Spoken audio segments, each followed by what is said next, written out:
Bismillahirrahmanirrahim. Assalamualaikum warahmatullahi wabarakatuh. Alhamdulillahirrahmanirrahim. Terima kasih kepada rekan-rekan semua yang pada hari ini hadir untuk mengikuti diseminasi pengimbasan menyebarkan pemahaman dan penerapan pengalaman budaya positif oleh teman kita guru penggerak yaitu Ibu Uis Wulan Handayani. Oke, di sini saya sebagai moderator pertemuan akan membacakan susunan acara yang akan kita akan dalami hari ini. Yang pertama yaitu pembukaan yang kedua yaitu langsung pengimbasan dan penyebaran oleh Ibu Uis Handayani. Selanjutnya yang terakhir yaitu penutup. Sebelum memulai acara ini, maka kita membaca basmalah bersama-sama agar acara hari ini bisa berjalan dengan lancar dan tidak ada halangan apapun. Bismillahirrahmanirrahim. Alhamdulillah, terima kasih. Untuk acara selanjutnya yaitu penyebaran pemahaman dan penerapan pengalaman budaya positif yang akan dilakukan oleh teman kita Ibu Uis Wulan Handayani. Kepada beliau waktu dan tempat saya persilakan. Terima kasih Bu Dewi selaku moderator hari ini. Assalamualaikum warahmatullahi wabarakatuh. Sebelumnya saya ucapkan terima kasih yang sedalam-dalamnya sebanyak-banyaknya kepada Bapak dan Ibu guru yang telah meluangkan waktu untuk mengikuti penyebaran pemahaman dan penerapan pengalaman budaya positif dari calon guru penggerak angkatan 9. Langsung saja di slide berikutnya. Sebelum kita mengetahui apa itu budaya positif dan bagaimana pelaksanaannya budaya positif, kita harus tahu dulu ini konsep inti dari budaya positif. Pertama, ada yang namanya perubahan paradigma belajar, disiplin positif, nilai-nilai kebajikan, kebutuhan dasar manusia, motivasi perilaku manusia, posisi kontrol guru, dan terakhir adalah segitiga restitusi. Jadi kesemuanya ini tuh saling berkaitan ya Bapak Ibu, saling berkaitan agar kita bisa menciptakan budaya positif. Selanjutnya penjelasan tentang paradigma baru, pembelajaran dengan paradigma baru.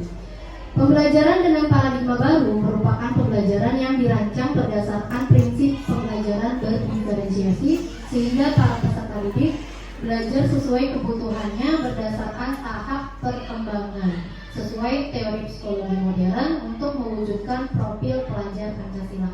Sebenarnya ini semuanya udah kita pelajari di Merdeka Belajar di PMM. Merdeka Belajar profil pelajar Pancasila. Nah, ini semuanya berkaitan dengan budaya positif.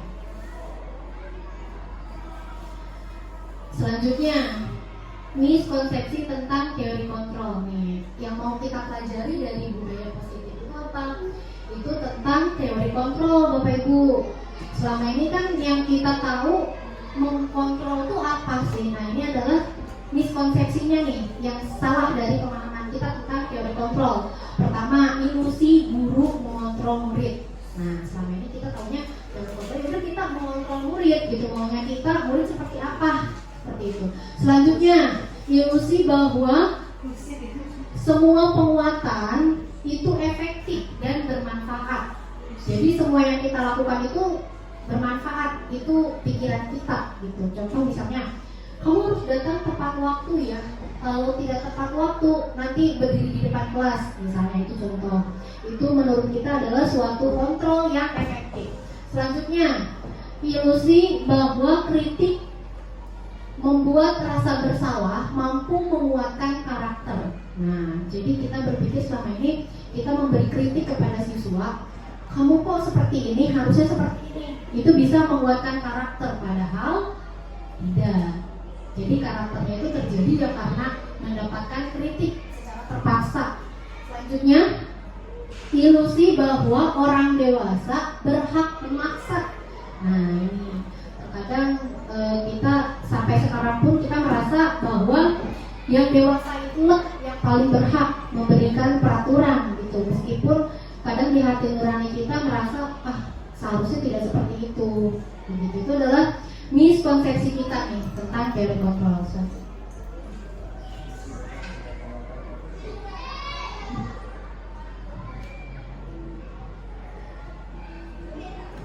Selanjutnya, mengubah paradigma stimulus respon ke pendekatan teori kontrol.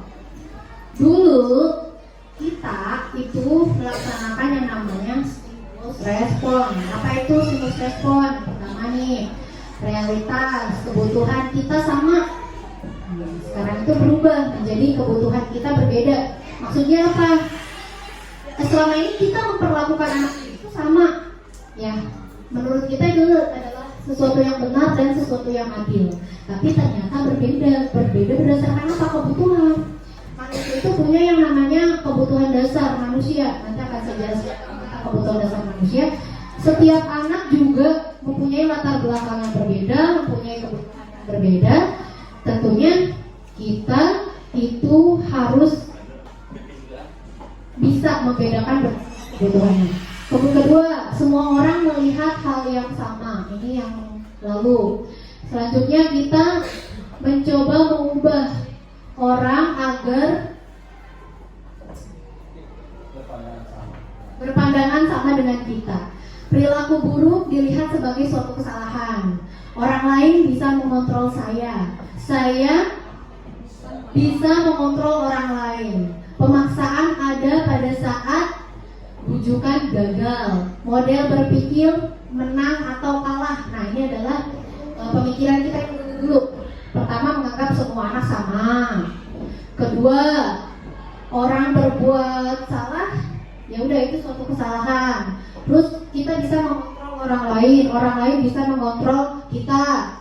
Itu adalah pemahaman kita yang dulu. Nah, sekarang ke teori kontrol ternyata setiap orang itu berbeda berdasarkan kebutuhannya. Setiap orang memiliki gambaran yang berbeda. Kita berusaha memahami paradigma orang lain tentang dunia. Semua perilaku memiliki tujuan.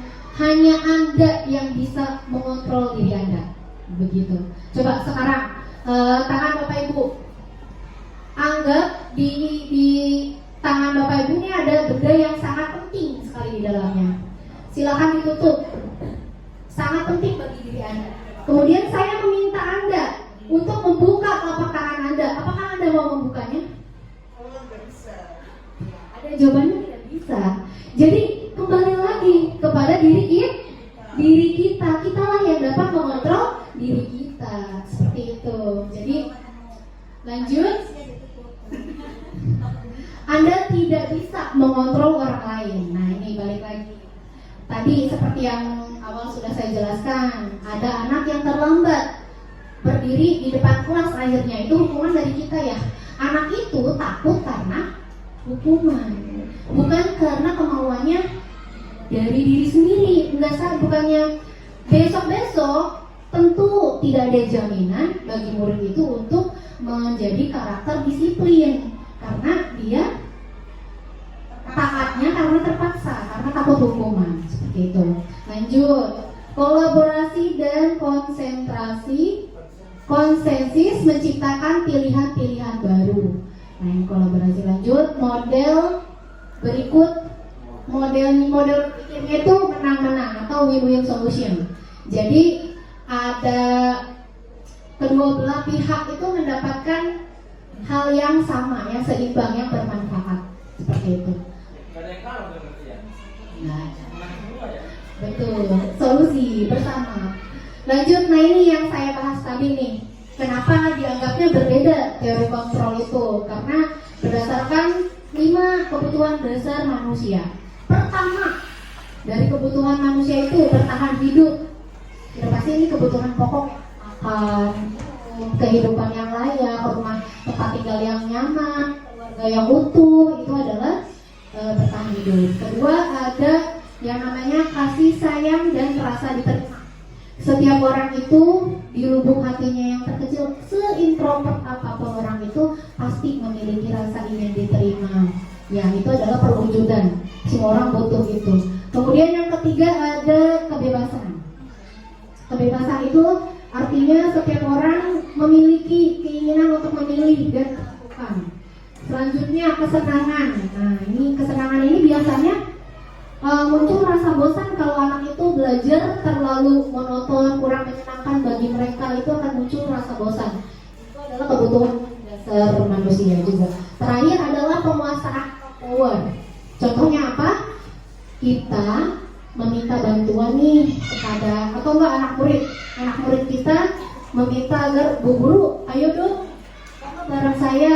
Ibu gurunya mau. Nah, itu adalah suatu penguasaan power bagi anak-anak. Begitu. Selanjutnya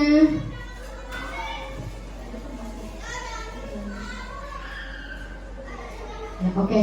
Nah, saya mau tanya sama Bapak Ibu nih, misalnya ya, ada anak yang belajarnya itu, Bu, aku ngantuk Bu, bisa nggak kita ya gambar aja? Nah, itu masuknya kemana nih? Kebutuhan dasar manusia yang mana?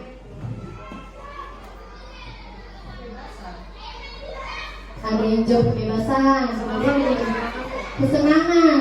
Ya, yang paling tepat adalah kesenangan, karena ada rasa bosan. Kemudian dari anak murid, misalnya dia itu di kelas nggak mau diem, maunya itu selalu diperhatikan oleh guru. Pokoknya dia itu buat masalah terus, kepengennya disamperin sama gurunya mendekat, merangkul.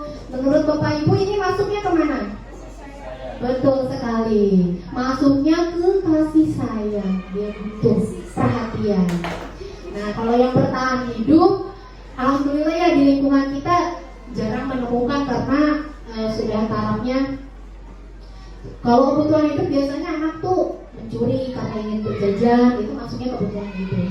Atau enggak, dia di rumah orang tuanya tidak memperhatikan, sehingga di sekolah itu sering tidur aja maunya bawahnya, itu masuk ke kebutuhan hidup. Selanjutnya, betul. Nah, ini 5 posisi kontrol guru. Nah, yang harus kita tahu nih. Pertama, sebagai penghukum. Ini sebagai ini nih, Bapak Ibu bisa introspeksi nih, kita ini kira-kira ada di mana sih posisinya gitu. Apakah posisi kita ini sudah benar? Gitu. Pertama, sebagai penghukum, udah jelas. Biasanya guru yang sebagai penghukum itu nada suaranya tinggi, ya, nada suaranya tinggi. Terus dia itu memberikan sanksi-sanksi kepada anak murid. Itu contoh penghukum. Kemudian yang kedua, pembuat rasa bersalah. Nah, pembuat rasa bersalah ini biasanya dia bernada lemah lembut, meminta belas kasihan. Contohnya misalnya, nah kok kamu telat lagi sih, gak kasihan sama ibu, nanti ibu dimarahin bapak kepala sekolah loh gara-gara kamu nih telat mulu nih, malu kelas ibu nih telat mulu. Nah, itu masuknya ke pembuat rasa bersalah. Kemudian sebagai teman, nah guru yang bertindak sebagai teman biasanya isi going sama anak-anak, ngumpul bareng, pakai bahasa gaul biasanya. Bro, kamu telat lagi sih hari ini, kenapa bro? Kemarin kan katanya janji kalau kamu telat lagi, seperti itu, pakai bahasa gaul dan lain sebagainya. Selanjutnya sebagai pemantau. Sebagai pemantau ini nadanya datar. Kok kamu telat lagi? Kenapa bisa telat? Nah, itu anak menjelaskan dan berusaha memberikan solusi. Begitu. Terakhir adalah posisi manajer. Nah, posisi manajer ini jauh sama pemantau ya. Tapi dia ini mencari solusi dari keyakinan kelas, Bapak Ibu. Ya, dari keyakinan kelas atau kesepakatan kelas. Ini namanya win-win solution di sini. Manajer. Pertama, dia itu bertanya kepada anak, kenapa kamu terlambat? Dia tidak menyalahkan, ya, dia tidak menyalahkan, tapi dia berusaha menstabilkan identitas anak murid dengan menjawab, tidak apa-apa, semua orang itu pernah berbuat salah, begitu. Bapak juga dulu pernah kok terlambat, sekarang juga kadang suka terlambat, misalnya. Kemudian, yaitu memvalidasi tindakan validasi tindakan bertanya kepada anak, kenapa kamu bisa terlambat? Coba ceritakan. Si anak bercerita alasannya. Kemudian guru mencoba mencari solusi atas yang terjadi. Misalnya terlambatnya karena telat bangun. Solusinya bisa kita buatkan, kita sarankan membuat alarm. Coba sok pasang alarm. Kenapa? Minta tolong orang tua. Coba kalau nggak ada handphone, orang tua minta dibangunkan kamunya. Nah, itu validasi tindakan. Terakhir, meyakinkan keyakinan kelas gitu. Kamu ingat, kamu namanya mau begini terus, mau telat-telat terus, mau jadi siswa yang telatan? Enggak Pak, pasti kan semua anak kalau ditanya seperti itu pengennya jadi anak yang baik ya. Pasti jawabnya enggak Bu, saya pengennya jadi siswa teladan, bukan telatan gitu. Barulah setelah anak menyetujui ingin jadi pribadi yang lebih baik, kita masukkan keyakinan kelas. Nah, mana kemarin kamu buat keyakinan kelas nggak di kelasnya? Iya aku buat. Apa coba yang berkaitan sama masalah kamu saat ini? Iya, kita harus datang tepat waktu ya Bu. Disiplin ya Bu. Nah betul. Ini besok bisa ya? Tidak telat lagi. Iya Bu, bisa Bu. Siap ya? Sesuai sama keyakinan kamu? Siap. Nah, sekarang yang jadi pertanyaan buat Bapak dan Ibu, di posisi manakah menurut Bapak Ibu yang menggambarkan keinginan anak untuk menjadi lebih baik lagi karena memang mereka ingin? Mungkin contohnya belum jelas ya, saya jelasin lagi. Ya, manajer. Kalau yang penghukum, contohnya anak itu tidak telat karena takut dihukum. Nah, yang pembuat rasa bersalah, anak itu tidak telat karena terpaksa dorongan dari orang lain, gitu, ingin menyenangkan orang lain. Sama juga dengan posisi teman, ingin menyenangkan, karena gurunya menyenangkan, bisa jadi teman dia nggak mau dong mengecewakan gurunya. Nah, itu posisi teman, menyenangkan. Nah, jadi gurunya itu aja yang pengen disenangkan, yang dianggap aja. Yang lain, yang tidak bersikap teman kepada dia, apakah dia tetap disiplin, datang tepat waktu? Tentu suatu pertanyaan itu bisa kita jawab sama-sama ya. Selanjutnya sebagai pemantau. Nah, pemantau ini biasanya tidak menguatkan keyakinan kelas. Dia memang memberikan solusi tapi tidak menguatkan keyakinan kelas, keyakinan dirinya, atau yang disebut dengan faktor intrinsik. Jadi anak itu disiplin karena memang kemauan dia sendiri. Oke, terakhir yang manajer itu dia melakukan 3 langkah restitusi namanya. Pertama, menstabilkan identitas. Kedua, validasi tindakan. Yang ketiga, meyakinkan dirinya atau keyakinan, meyakinkan keyakinannya. Nah, ini Bapak Ibu contoh segitiga restitusi dalam posisi kontrol guru yang terakhir, yaitu posisi manajer. Kira-kira Bapak Ibu sudah melaksanakan belum nih posisi ini, segitiga restitusi nih? Silahkan dijawab dalam hati aja, nggak apa-apa. Ya, kira-kira dari penjelasan saya yang tadi kita itu ada di posisi yang mana? Gitu. Ya, kita udah sama-sama menyaksikan dan kita juga mungkin menjawab di hati nurani kita bahwa posisi yang terbaik adalah posisi manajer. Seperti itu. Saya akan mencoba menjelaskan bagaimana langkah kita untuk menjalankan posisi manajer supaya anak-anak itu betul-betul berubah karena dorongan dari dirinya sendiri, dari dalam, bukan faktor luar. Pertama, kita menstabilkan identitas dulu, ada di paling bawah, menstabilkan identitas. Jadi guru itu jangan sekali-kali menyalahkan ya Bapak Ibu. Perbuatan salah itu menurut saya wajar. Semua orang pasti pernah berbuat salah. Kita pun demikian. Tidak ada yang sempurna. Jadi janganlah kita menyalahkan anak-anak didik kita. Keluarkanlah kata-kata seperti ini. Setiap orang pasti pernah melakukan kesalahan. Kamu bukan satu-satunya yang pernah melakukan ini. Atau Bapak Ibu guru juga pernah mengalami hal seperti ini, pernah melakukan seperti ini. gitu. Kemudian setelah menstabilkan identitas, jadi anak itu tuh tidak merasa gagal Bapak Ibu. Kalau kita menyalahkan anak, kok kamu begitu sih? Kamu bikin ibu kecewa, kamu pokoknya kata-kata yang menyalahkan dan negatif itu akan terekam di kepala mereka. Jadi mereka itu merasa bahwa ya saya memang gagal, saya memang si pembuat kecewa, begitu. Nanti akan dampaknya sangat besar ya. Setelah kita menstabilkan identitas, lanjut ke validasi tindakan yang salah. Baru nih kita masuk ke tindakannya, apa yang telah diperbuat oleh mereka. Setelah mereka cerita, kita ucapkan kata-kata, adakah cara yang lebih efektif untuk mendapatkan apa yang kamu butuhkan? Kamu tentu punya alasan mengapa melakukan hal itu. Nah, di validasi tindakan yang salah, ini berkaitan sekali dengan 5 kebutuhan dasar manusia yang tadi saya jelaskan. Jadi dari 5 kebutuhan dasar manusia, kalau ada satu hal yang tidak terpenuhi dari anak murid, itu pasti akan muncul suatu permasalahan. Ya, pasti akan muncul suatu permasalahan. Contoh, anak yang tidak mau diam tadi, maunya cari perhatian gurunya, ternyata dia itu butuh kasih sayang. Terus anak yang belajarnya cepat bosen, bilang sama gurunya, Bu ganti Bu gambarnya Bu, Bu. Nah itu ternyata dia tidak mendapatkan kesenangan. Itu dari 5 kebutuhan dasar manusia bisa berpengaruh ke perilaku anak didik. Terakhir, setelah kita memvalidasi tindakan yang salah, kita bisa menanyakan keyakinan.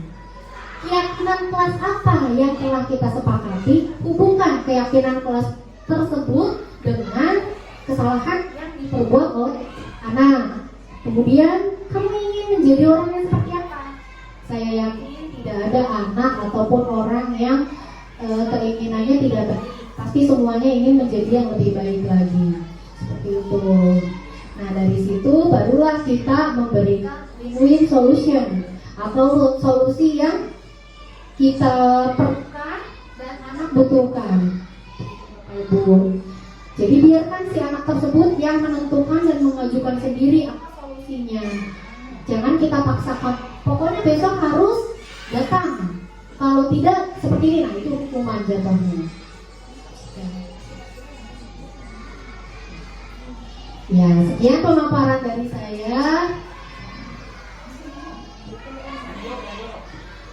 Sekarang masuk ke sesi tanya jawab ya.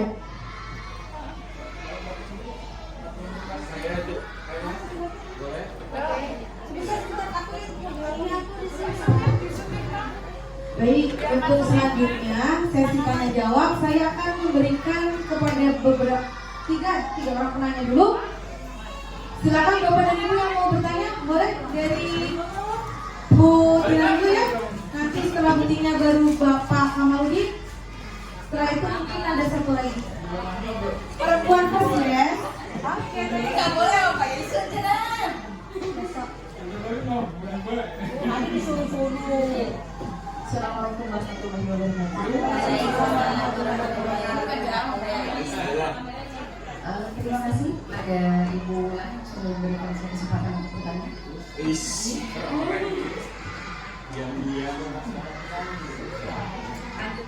Tadi Bu Lan memaparkan bahwa kita tidak boleh menyalahkan peserta didik, betul kan Bu?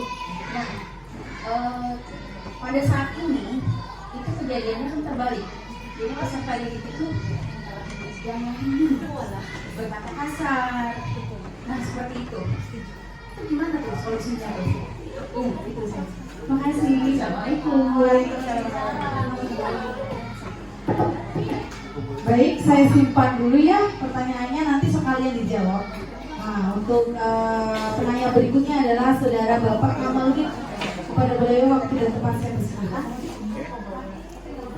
Assalamualaikum warahmatullahi wabarakatuh. Waalaikumsalam warahmatullahi wabarakatuh. Bulan sebagai pengaji yang saya hormati dan guru-guru yang ada di kampus ini. Tadi perlu dari penjelasan Bu Bulan yang saya tangkap ketika kita ingin memberikan solusi dalam kegiatan belajar mengajar untuk kegiatan yang nyaman di kelas adalah membangun win-win solution. Nah, win-win solution yang seringkali menjadi solusi gagal dari seorang guru adalah ketika solusi yang dihadirkan itu melulu berpusat pada guru. Artinya guru menawarkan ke murid dan murid tidak memiliki otoritas untuk menawar dari solusi yang diberikan dari guru itu. Nah, kira-kira supaya win-win solution itu ada keberpihakan ke anak juga menyenangkan guru juga, kira-kira kesepakatan apa yang perlu dimiliki oleh murid dan guru itu? Itu saja barangkali. Terima kasih. Assalamualaikum warahmatullahi wabarakatuh. Baik, ada lagi yang mau bertanya? Silahkan, saya memberikan kesempatan sekali lagi kepada teman-teman, Bapak Ibu guru semua yang mau bertanya. Sudah? Oke, baik. Selanjutnya saya persilakan kepada Ibu Mulan untuk menjawab pertanyaan dari Bu Tina dan Pak Kamas. Terima kasih Bu Dewi. Baik, saya akan menjawab pertanyaan pertama dari Bu Tina ya. Bu Tina bertanya, anak yang menyalahkan guru dan berkata kasar itu bagaimana solusinya? Gitu. Kalau kebalikannya bukannya guru yang menyalahkan nih, sekarang malah anak yang menyalahkan. Gitu. Kurang lebih jawabannya tidak terlalu berbeda jauh dengan Pak Kamal ya. Kalau Pak Kamal pertanyaannya, bagaimana cara win-win solution dapat tercipta kurang lebih seperti itu ya Pak? Oke, saya langsung jawab keduanya saja ya, dari Bu Tina dan Pak Kamal. Sebenarnya jawabannya cuma satu, kita membuat yang namanya kesepakatan kelas. Nah, tadi saya belum menjelaskan nih bagaimana cara kita awalnya. Biasanya kesepakatan kelas itu dibuat di awal tahun ajaran baru Bapak Ibu. Ya, di awal tahun ajaran baru kita buat nih, kita berikan pertanyaan pemantik kepada anak-anak kita. Nah, kalian itu mau kelas yang bagaimana? Begitu. Mau jadi anak yang seperti apa? Mau punya guru yang bagaimana? Begitu. Mau punya lingkungan belajar yang seperti apa? Nah, kita berikan pertanyaan pemantik seperti demikian. Kemudian kita serahkan satu-satu nih anak untuk memberikan kertas yang berisi keinginan mereka terhadap kelasnya, terhadap dirinya, seperti itu. Setelah mereka membuat kesepakatan kelas, tentunya kita tidak bisa mengambil semua yang disepakati atau yang dibuat oleh anak didik karena terlalu banyak ya, apalagi yang kelasnya sampai jumlahnya 40 siswa. Tidak mungkin kita tempel semua kesepakatan kelas sebanyak 40. Tentu kita buat kesimpulan atau rangkuman dari kesepakatan yang sudah dibuat oleh anak didik kita Bapak Ibu. Pilih kata-kata yang paling bisa diterapkan dan mewakili kata-kata dari anak lainnya. Nah, dari kata-kata itu apabila ada yang kurang nih, misalnya, kok dilarang berkata kasarnya nggak ada sih, begitu. Kita tambahkan, boleh kita tambahkan, dilarang berkata kasar atau bersikap sopan dan santun, itu termasuk ke dalamnya dilarang bersikap kasar. Atau yang lain-lainnya, kesepakatan lainnya, seluruhnya yang mencakup di situ kita cantumkan. Nah, setelah kesepakatan kelas dibuatlah yang namanya keyakinan kelas. Nah, keyakinan kelas itu merupakan rangkuman dari kesepakatan kelas yang sudah dibuat oleh anak didik kita Bapak Ibu. Kita paparkan, kita simpan di depan kelas. Kita tanyakan ke anak-anak, bagaimana anak-anak, apakah kalian setuju dengan keyakinan kelas yang sudah kita buat bersama? Tanya dulu. Jika anak-anak sudah menyetujui, setuju Bu, coba dibaca sama-sama. Bisa tidak kalian seperti ini, menjadi seperti ini? Ini bukan ibu loh ya yang minta, gitu. Jawab, ini bukan ibu loh yang minta, kalian loh yang mau. Kan kalian kemarin yang buat kesepakatan kelas. Nah, jadi kembalikan lagi kepada anak-anak. Mereka pastinya akan, oh iya ya, kan aku yang bikin, masa aku yang melanggar, begitu. Itu adalah sebuah keyakinan yang kita bangun di awal pembelajaran, begitu. Nah, kemudian masuk ke kasus. Bila masuk ke kasus, ada anak yang berkata kasar. Di segitiga restitusi, kita masukkan keyakinan kelas itu, kasus itu ke dalam menanyakan keyakinannya Bu. Misalnya, Coba kamu masih ingat nggak keyakinan kelas kita kemarin apa? Ada tidak yang membahas tentang perilaku kasar? Apakah boleh berperilaku kasar? Seperti itu. Nanti anak akan mengingat sendiri. Oh iya, apa ya boleh Pak? Lihat, kan ditempel di kelas kita. Silakan lihat. Nah, dia akan introspeksi diri, dia akan merasa oh iya kan tidak boleh ya. Kita itu harus berperilaku sopan misalnya atau santun. Berarti kata kasar itu tidak boleh. Nah, itu nanti akan menjadi solusi Bu. Jadi dikembalikan lagi kepada anak untuk mereka memperbaiki perilakunya. Untuk pertanyaan kedua, bagaimana cara win-win solution dapat tercipta? Nah, kembali lagi ke kesepakatan kelas atau keyakinan kelas yang sudah dibuat. Nah, dari situ win-win solution akan tercipta. Kembali lagi, jadi dari mereka kembali kepada mereka. Masalah yang mereka buat akan kita kaitkan terus dengan yang namanya keyakinan kelas. Seperti itu Bapak Ibu. Jadi langkahnya sebenarnya tidak ada yang terlambat sih. Walaupun memang sekarang ini sudah berjalan pembelajaran, sudah masuk ke kegiatan pembelajaran, kita masih bisa membuat kesepakatan kelas. Ayo mari sama-sama kita nanti kembali ke kelas kita masing-masing. Jika belum punya yang namanya keyakinan kelas, buat keyakinan kelas. Tadi langkahnya ya, keyakinan kelas itu pertama kita buat kesepakatan kelas dulu. Setiap anak menuangkan idenya, menginginkan kelas yang seperti apa, menginginkan dirinya yang seperti apa. Jadi kesepakatan, kemudian kita rangkum jadi sebuah keyakinan. Nah, dari keyakinan kelas itulah kita akan berusaha mengontrol murid melalui posisi manajer. Seperti itu diharapkan. Terima kasih. Barangkali ada yang mau menambahkan atau pertanyaan berikutnya? Baik, itu tadi jawaban buat Ibu Gina. Dan gimana? Masih kurang puas? Tadi yang mengenai kesepakatan kelas gitu semuanya sudah emang dari awal itu sudah dibuat ya Bu ya. Kalau mungkin kalau untuk kelas gitu kayak mama kayak SMA gitu, SMP ya.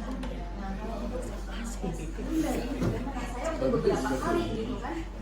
Nih tolong diingat dibaca begitu lagi gitu. Soalnya yang ada anak tuh kadang mengadu sama orang tuanya gitu.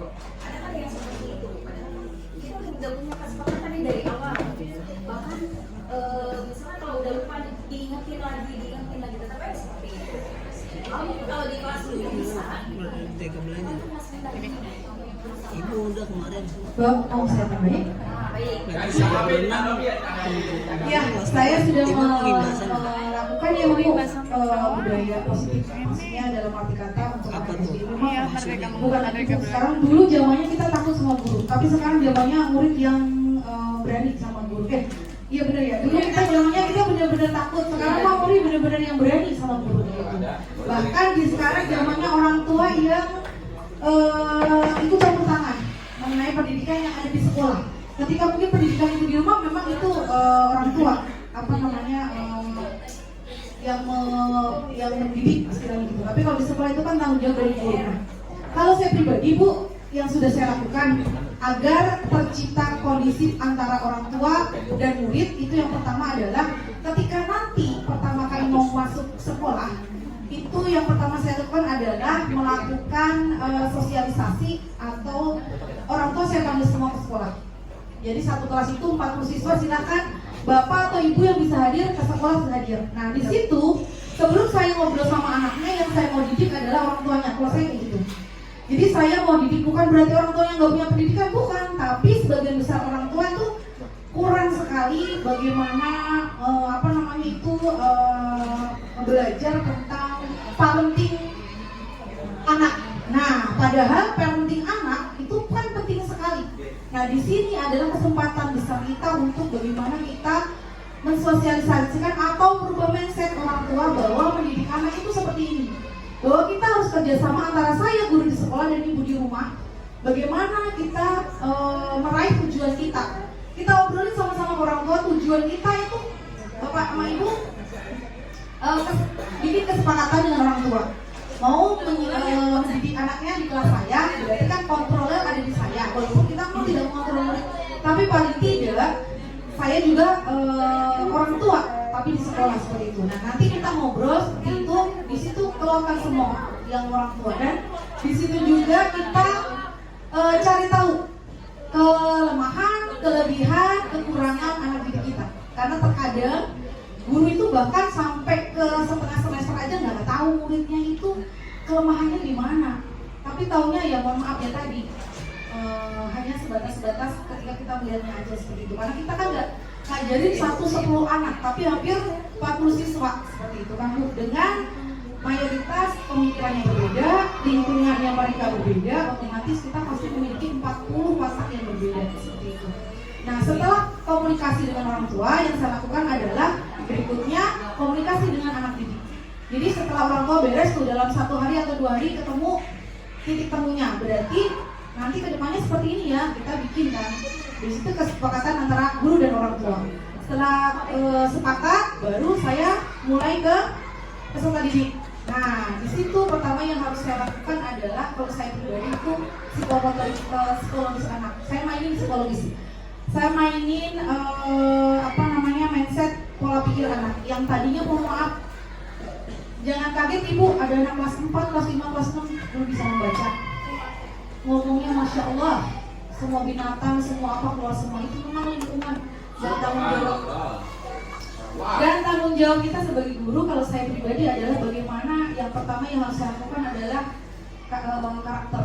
Jadi saya mendidik berdasarkan agama, walaupun dalam satu kelas itu agamanya masing-masing, tapi paling tidak ada yang sama gitu. Kalau saya pribadi, nah saya masukin pendidikan karakter agama, pendidikan karakter adab, pendidikan karakter budi pekerti. Di situ kita mainin tadi.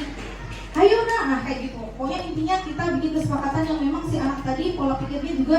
Oh, jadi ketika aku ngomong binatang itu dosaku sudah dicatat sama malaikat dia, jadi mau menanamnya seperti itu. Nah, ketika memang dia sudah terbiasa untuk berkata seperti itu di lingkungannya, yang harus kita lakukan hukuman kalau saya pribadi. Jadi hukuman kalau saya menghukumnya bukan lari 100 km atau apa enggak, tapi bagaimana menghukum yang mendidik. Contohnya ketika kamu ngomong kotor, istighfar aja 50 kali, 100 kali. Kalau kasih kan nanti dia jelas sendiri, aduh yang lain udah temunya udah istirahat, aku belum istirahat gara-gara istighfar, seperti itu. Itu aja kalau saya pribadi, kurang lebihnya mohon maaf. Untuk yang lainnya gimana Pak Ahmad? Sudah puas dengan jawaban dari Bu Bulan? Iya, saya berpikir Bu Susan juga. Sudah, alhamdulillah. Kalau begitu terima kasih banyak. Terakhir saya ingin merangkum apa yang hari ini diselesaikan. Oh iya udah. Kalau gitu saya kembalikan lagi kepada Bu Bulan. Silakan. Baik, terima kasih Bu Dewi atas tanggapannya. Alhamdulillah ya teman-teman, kita langsung mendapatkan jawaban dari guru yang sudah mempraktekkan di kelasnya tentang masalah yang dihadapi oleh Ibu Tina. Jadi Bu Tina ini masalahnya Bulan bagaimana menciptakan kesepakatan kelas di kelas rendah. Kalau di kelas tinggi mungkin mudah ya, karena kan sebagian besar anaknya pasti sudah bisa baca tulis dan mereka sudah punya pendapat sendiri, keinginan mereka sendiri, cita-cita mereka sendiri, mereka mampu menuangkannya. Nah, terus bagaimana nih kasusnya dengan kasus yang kelas rendah? Tadi Bu Dewi sudah menceritakan pengalamannya. Ternyata beliau itu mengundang orang tua murid untuk terlibat dan membuat kesepakatan kelas dengan orang tua muridnya dahulu. Nih, baru ke peserta didik.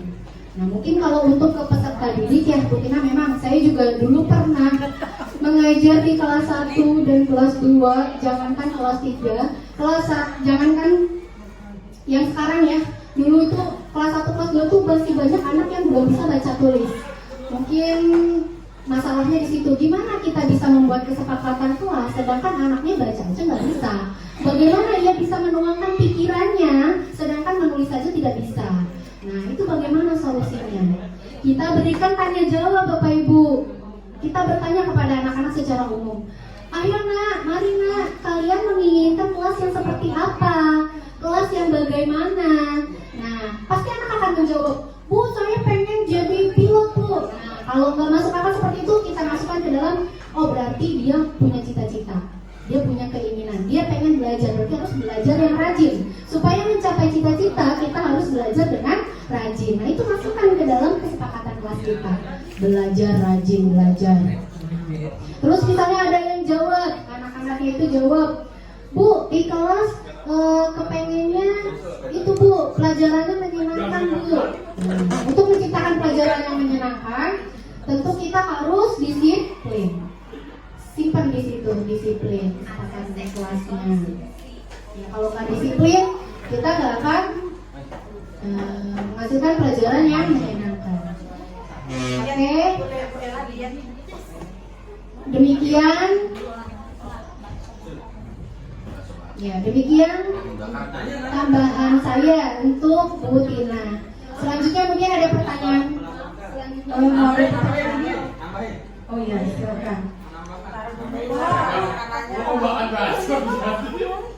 nambahin gambar Baru nambahin. Enggak, biar cepat aja.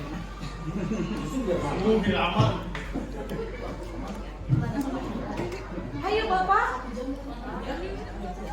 Ya, bismillahirrahmanirrahim. Sedikit penambahan mungkin untuk ketika misalnya sudah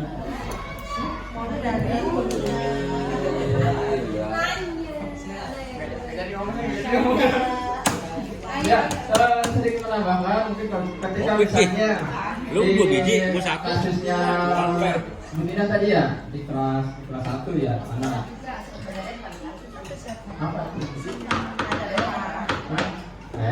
Ya, jadi kalau misalkan ada anak yang selalu mengulang-ulang kembali kesalahan yang sama dan walaupun sudah diingatkan dengan keyakinan kelasnya, ini mungkin salah satu hal yang bisa dilakukan oleh gurunya ya itu yang di depan, ketika institusi itu yang dilakukan. Tapi yang perlu diperhatikan adalah ketika guru itu melihat ada kesalahan di siswa, ya, maka jangan sekali-sekali menghakimi siswa itu di depan siswa yang lain. Jadi disitulah bagaimana supaya anak walaupun dia dikategorikan dia salah, tapi dia tetap tidak dijatuhkan di depan teman-temannya. So, ketika misalnya ada guru yang menghakimi, ya anak yang bersalah di depan teman-temannya, bisa dipastikan dalam hatinya mungkin nanti dia akan trauma, timbul luka, dan itu biasanya nanti akan teringat sampai nanti. Ya makanya mungkin ketika nanti ada hal-hal yang kayak gitu, mungkin ada pendekatan lain setelah jam pelajaran atau sebelum pulang sekolah. Setelah pulang sekolah mungkin dipanggil, dibicarakan face to face, ditanyakan kenapa. Ya mungkin salah satu tekniknya dengan restitusi tadi ya, dengan ditanyakan apa tuh, menstabilkan identitas. Itu tujuannya adalah supaya mereka itu tidak menjadi satu-satunya yang bersalah di dunia ini.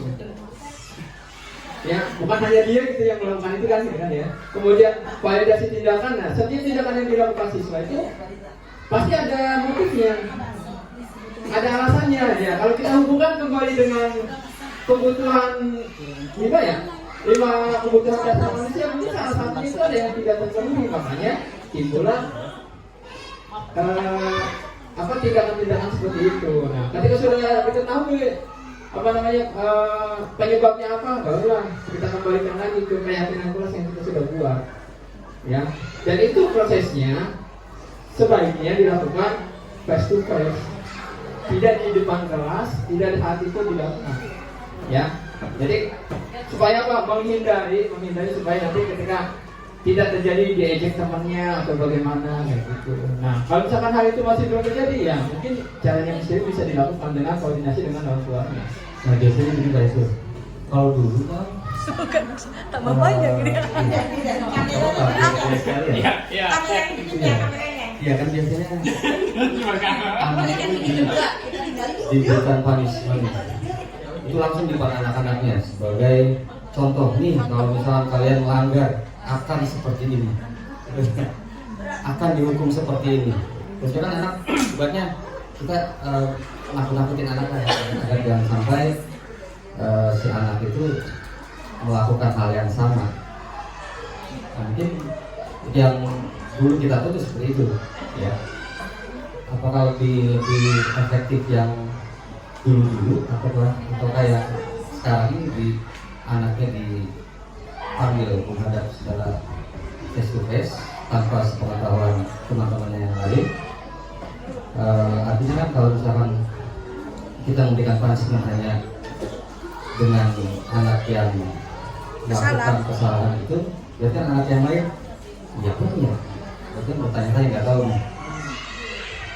Bisa saja nanti anak-anak yang lain melakukan hal yang sama, kesalahan yang sama, karena dia nggak tahu misalkan semengerikan itu hukumannya misalnya atau punishmentnya. Oh my god. Ya bisa jadi seperti itu.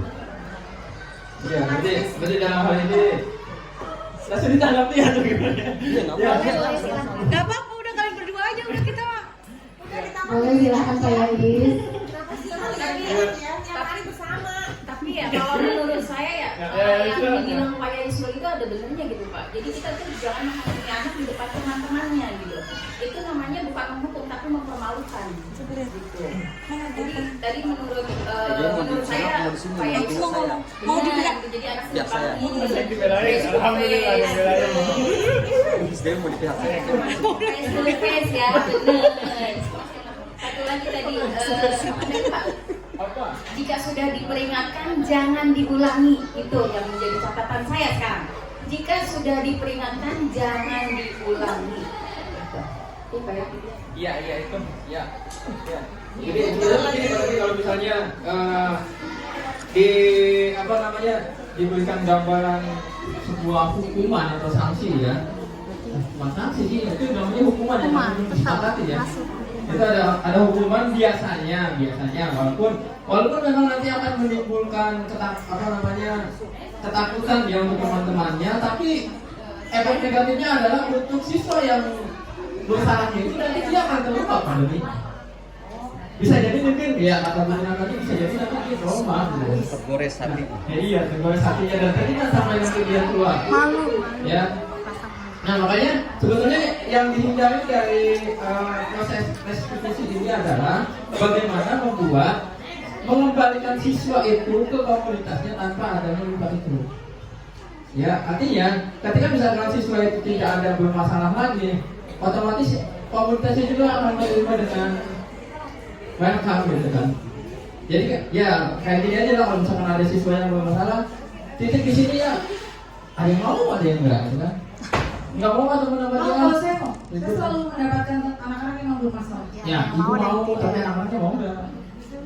Mau, alhamdulillah boleh diterima di saya. Nah, itu. Ya, Yang bermasalah loh ya. Iya. Bukan yang nggak bermasalah. Karena selama ini alhamdulillah anak autis segala macam ini juga alhamdulillah gitu. Ya. Karena anak saya.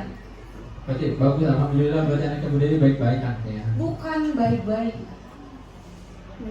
Gimana ya, masalahnya kan rata-rata kita sebagai guru ada yang memang siap untuk menghadapi anak-anak yang bermasalah dan berkebutuhan khusus, ada yang memang belum siap. Bukan tidak mau loh guru, tapi karena mungkin mereka kemampuannya untuk menghadapi anak-anak yang berkebutuhan khusus itu belum pernah berpengalaman, makanya mereka lebih udah itu jadi kan udah pernah menghadapi tuh anak seperti itu.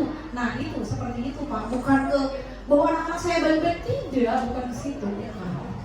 Tapi lebih ke kalau saya memang karena saya punya sedikit pengalaman dan ilmu masalah anak-anak berkebutuhan khusus dan memang sebelumnya saya ngajar di SDIT juga sudah berpengalaman menghadapi anak-anak yang nakal, ya saya terima-terima aja gitu.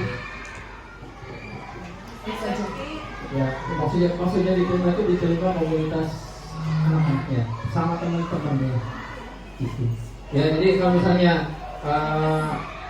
dipermalukan di depan umum, khawatirnya nanti si anaknya nggak mau gabung sama temennya karena malu, karena takut disangka anak bandel atau bagaimana, makanya dia nggak mau gabung. Karena kan ada beberapa anak itu ketika misalnya setelah diomeli, setelah dihukum, dia jadi berdiam, nggak mau gabung sama temennya. Nah itu kenapa kita harus mengetahui sifat anak. Ya, makanya balik lagi ke dari awal tadi, kenapa kita harus ngobrol orang tua. Kalau saya sih, menurut saya ya, saya lebih prepare ke dua-duanya gitu. Jadi tergantung bagaimana kenakalan si anak tersebut kita identifikasi. Gitu. Tidak ngejudge semua anak yang itu harus dipayai, tidak juga harus ini gitu. Jadi bagaimana kita lihat situasi dan kondisional permasalahannya ke anak tersebut, kalau anak saya seperti itu. Dan yang mungkin bisa dipastikan ya, satu kelas itu tidak semua nanti nakal. Ya jelas. Iya kan? Paling cuma 1, 2 dan itu biasanya yang suka 2, 3, 4, 5, 6. yang suka pulang itu biasanya ya hanya 1, 2 kan biasanya.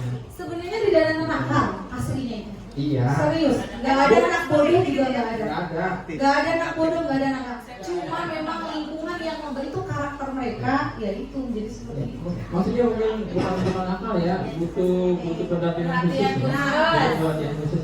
Karena tidak ada anak-anak nakal di dunia ini. Iya. Terima kasih Teteh. Mungkin itu yang bisa saya sampaikan. Terima kasih. Baik, ada yang mau bertanya lagi? Kalau tidak ada, ya. Baik, kalau tidak ada, saya balik lagi ke Ibu.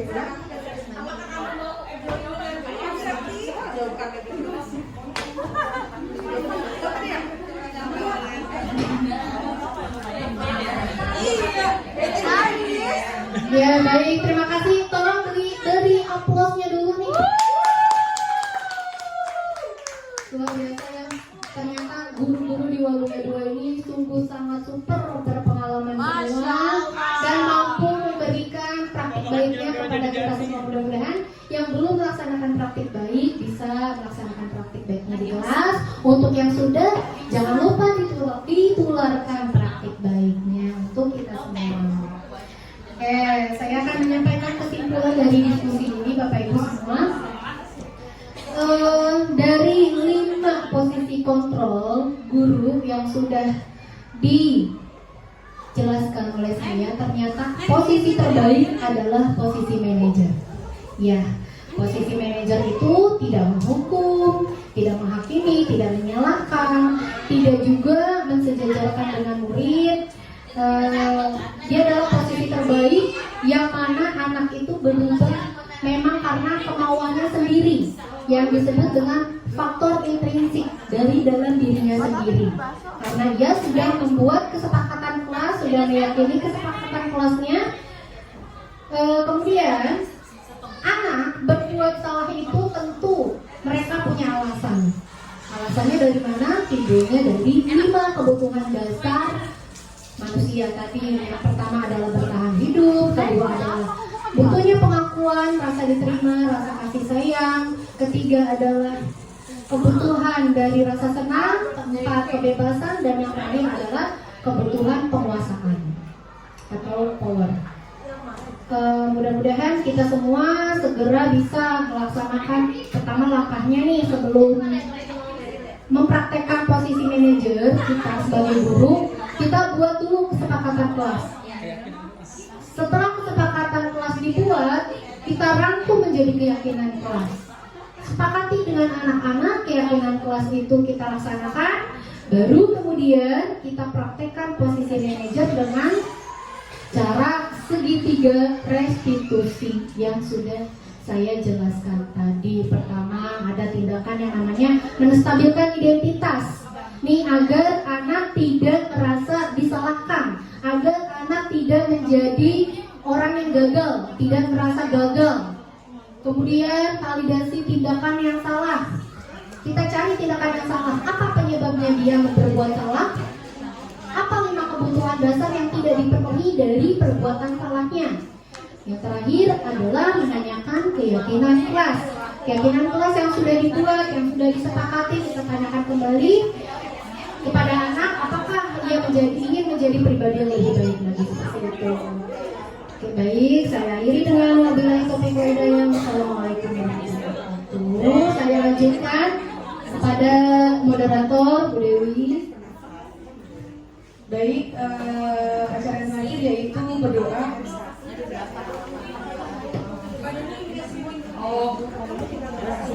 Kepada Pak Doni atau Pak Yohanes, silakan pimpin doa.